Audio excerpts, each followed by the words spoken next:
Mangyari yun, pwede. Pero, hindi mo siya mauulit.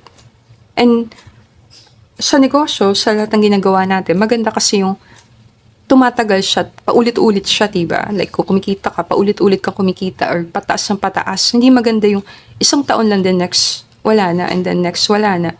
Yun yung nangyayari sa kalimitan sa mga negosyo.